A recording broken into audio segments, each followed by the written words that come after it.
क्या आप जानते हो एक ऐसी जगह के बारे में जहां से भारत का इतिहास लिखना शुरू हुआ था, जहां धर्म जन्मे, साम्राज्य बने और सोच का एक नया युग शुरू हुआ। पर आज उस जगह का नाम अक्सर गलत संदर्भ में जोड़कर देखा जाता है। जहां जाति प्रथा होते हुए भी वहां के लोग को बाहरी राज्यों में एक ही उपनाम से जाना जाता है। एक राज्य जिसकी विरासत को हमने भुला दिया है, एक राज्य जिसे दुनिया ने पहचाना पर हम खुद भूल गए। जहां 2 दशकों में हुए चुनाव से ऐसा लगता है कि ये चुनाव विपक्ष का नेता चुनने के लिए हुए हो, ना कि मुख्यमंत्री।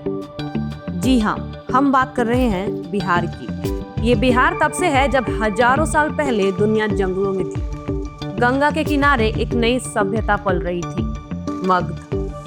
गंगा, गंडक, सोन और कोसी नदियों ने इस जमीन को सींचा। लोग खेती करते थे, लोहा बनाते थे और धीरे धीरे छोटे राज्यों में बदलने लगे। यहाँ की विशेषताएं जो आदिकाल से लेकर वर्तमान तक श्रृंखलाबद्ध रूप में विद्यमान है, जिसका प्रमाण आदिकाल के आदि मानव जो आज भी कहे तो दे रहा है आदि प्रमाण। गंगा के उत्तरी तट पर स्थित छपरा से 11 किलोमीटर दूर चिरांद नामक स्थान पर ईसा से लगभग 2000 वर्ष पूर्व की नवपाषाण सभ्यता के अवशेष मिले। यूं तो और नदियों के किनारे भी सभ्यताओं के अवशेष मिले हैं, लेकिन इस स्थान की जो विशेषता है वो करीब 1000 वर्ष पहले कश्मीर के बुर्जा होम्स नामक जगह पर पाने जाने वाले अवशेषों में भी नहीं है। यूं बोले तो पूरे भारत में कहीं भी नहीं। यहाँ पर आके आदि मानव के बसने का कारण था यहाँ की कृषि योग्य मिट्टी, यानी एलुवियम, जो आज भी 100 फीट गहरी है। आदि मानव ने यहीं आकर खेती करना शुरू किया। भारत में सबसे पहले कृषि की नींव इसी मिट्टी में पड़ी। उसके उपरांत यहाँ अलग अलग धर्म और मान्यताएं जन्मी, पनपी और शिखर तक पहुंची।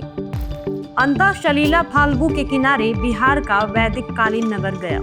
सनातन पंथी हिंदुओं का आदि तीर्थ, सभी तीर्थों का प्राण गया को कहा जाता है।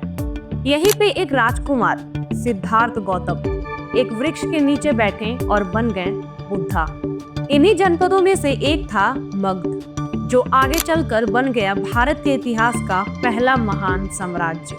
महावीर स्वामी को अपने यहाँ जन्म देकर और निर्वाण प्रदान कर मोक्ष का एक अलग मार्ग दिया मगध ने, जिनसे शुरू हुआ जैन धर्म। बिहार बना दुनिया का पहला स्पिरिचुअल थिंक टैंक। मगध सिर्फ राजनीति का केंद्र नहीं था, ये था धर्म और दर्शन की जन्मभूमि। फिर आया एक महान युग, जब चंद्रगुप्त मौर्य ने चाणक्य के साथ मिलकर बनाया भारत का पहला यूनाइटेड साम्राज्य, मौर्य एम्पायर, और उस साम्राज्य को शीर्ष तक ले गए अशोका द ग्रेट, एक सम्राट जो साम्राज्य को जंग से शांति तक ले गया।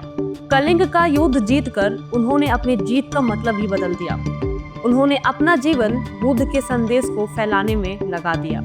बिहार बना शिक्षा, कला और ज्ञान का महान केंद्र। नालंदा विश्वविद्यालय दुनिया की पहली रेसिडेंशियल यूनिवर्सिटी। यहाँ स्कॉलर्स चाइना, तिब्बत और कोरिया से आते थे। यहीं पर आर्यभट्ट ने लिखा था Aryabhatiya, zero, algebra, planetary motion. सब इसी मिट्टी की देन है। नालंदा सिर्फ एक यूनिवर्सिटी नहीं थी, वो एक आइडिया था, ओपन लर्निंग, डिबेट और ग्लोबल विचार का।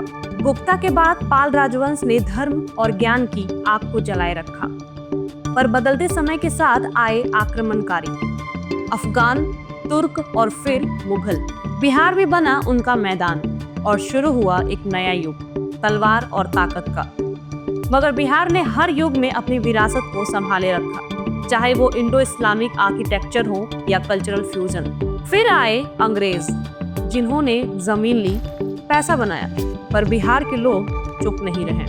चंपारण सत्याग्रह, गांधी जी का पहला आंदोलन, जो यहीं से शुरू हुआ था। बिहार ने देश को डॉक्टर राजेंद्र प्रसाद जैसे रत्न दिए, जो बने देश के पहले राष्ट्रपति, जयप्रकाश नारायण। एक आंदोलन, एक आवाज। आजादी के बाद बिहार ने देखा गिरना, पर हर बार उसने खुद को उठाया। गरीबी, भ्रष्टाचार, माइग्रेशन, हाँ ये चुनौतियां हैं, लेकिन बिहार रुकने वालों में से नहीं था।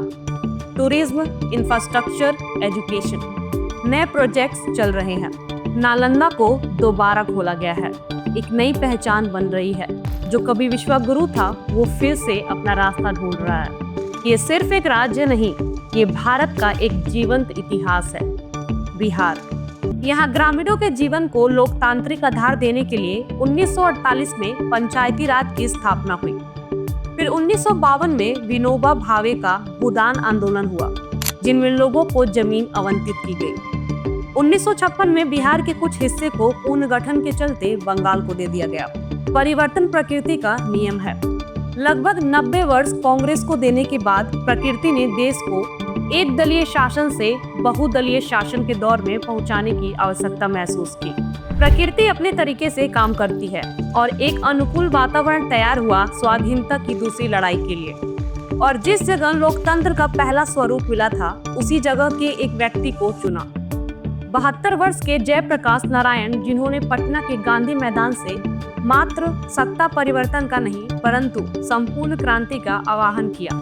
आजादी के लगभग 28 वर्ष बाद देश एक बार फिर से एक बिहारवासी की तरफ आज से देखने लगा और देश में लोकतांत्रिक व्यवस्था को फिर से स्थापित किया। यहाँ के कर्पूरी ठाकुर ने लोगों को संघर्ष की आवाज दी और बताया, जीवन को जीवन की तरह जीने के लिए कई बार भोजन से अधिक सामान की आवश्यकता होती है। और फिर एक वक्त आया कि बिहार की चर्चा सिर्फ गलत वजहों से होने लगी। वर्ष 2000 में इसके खनिज और औद्योगिक क्षमता वाले हिस्से को अलग कर झारखंड का निर्माण कर दिया गया और बिहार पूरे देश में पिछड़ने का प्राय बन गया। लेकिन प्रकृति सबसे न्याय करती है। लगभग 3 दशक मुख्य आर्थिक धारा से पिछड़ने के बाद भरपाई का समय आया और नेतृत्व मिला बिहार के मुख्यमंत्री नीतीश कुमार को। प्रदेश को सड़कें मिली और प्रगति के पहियों को गति मिली और शिक्षा का ढांचा सुधरा। समाज की सोच में सुधार हुआ, महिला सुरक्षा बेहतर हुई और समाज भय मुक्ति की तरफ बढ़ने लगा। जुड़े रहिए ब्लू एरा के साथ, क्योंकि जल्द ही हम ला रहे हैं बिहार चुनाव की ताजा खबरें। इसी तरह इंफॉर्मेटिव वीडियोस के लिए कमेंट बॉक्स में सुझाव दीजिए।